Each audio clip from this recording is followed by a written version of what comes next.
up in lights, he just wants to be heard. Whether it's the beat of the mic, he feels so unlike everybody else, alone. In spite of the fact that some people still think that they know him, but fuck him, he knows the code. It's not about the salary, it's all about reality and making some noise, making a story, making sure his click stays up. That means when he puts it down, Tox picking it up. Let's go. Who the hell is he anyway? He never really talks much, never concerned with status, but still leaving him starstruck. Humble through opportunities given despite the fact that many misjudge him cause he makes a living from writing raps. Put it together himself, got a picture connects, never asking for someone's help or to get some respect. He's only focused on what he wrote, his will is beyond reach, and now it all unfolds, the skill of an artist. This is 20% skill, 80% fear, be 100% clear, cause Ryu was ill. Who would've thought he'd be the one that set the West in flames? And I heard him wreck it with the crystal method, naming the game. Came back, dropped Megadeth, took him to church. I like Bleach, man. Ryu had the stupidest verse, this dude is the truth. Now everybody giving them guest spots and stocks through the roof. I heard he fucking with S. This is 10% luck, 20% skill, 15% concentrated power of will,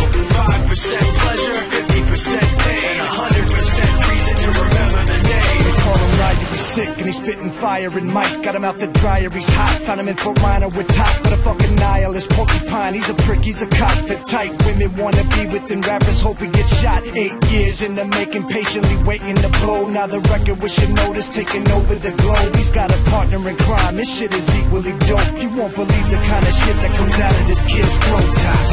He's not your everyday on the block. He knows how to work with what he's got, making his way to the top. He don't think it's a comment on his name. People keep asking him, was it given that birth or does it stand for an acronym? No, he's living proof. Let him rock in the booth. He'll get you buzzing quicker than a shot of vodka with juice. Him and his crew are known around as one of the best, dedicated to what they do and give 100%. Forget Mike, nobody really knows how or why he works so hard. It seems like he's never got time because he writes every note and he writes every line. And I've seen him at work when that light goes on in his mind. It's like a design is written in his head every time before he even touches a key or speaks in a rhyme. And those motherfuckers he runs with, the kids that he signed, ridiculous without even trying. How did they do it?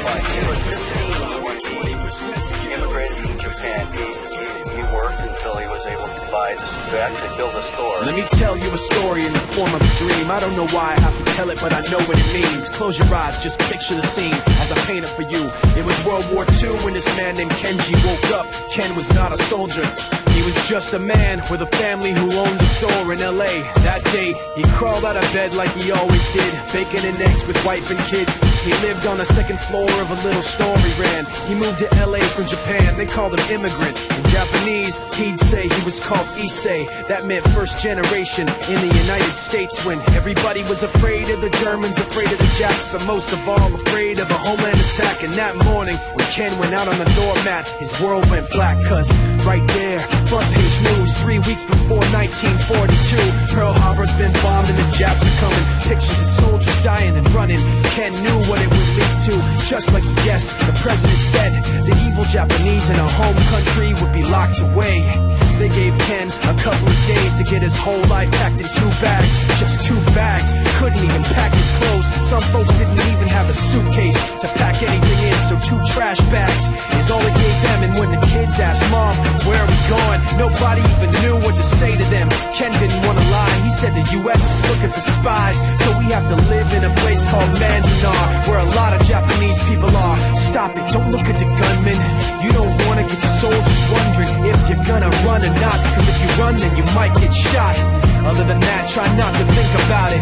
Try not to worry about it being so crowded, cause someday we'll get out. Someday.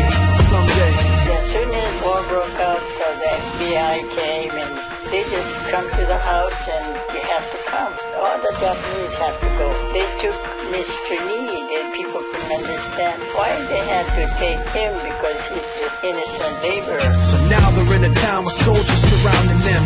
Every day, every night, look down at them. From watchtowers up on the wall, Ken couldn't really hate them at all. They were just doing the job and he wasn't gonna make any problems. He had a little garden, vegetables and fruits that he gave to the troops in a basket his wife made. But in the back of his mind, he wanted his family's life saved. Prisoners of war in their own damn country, what for?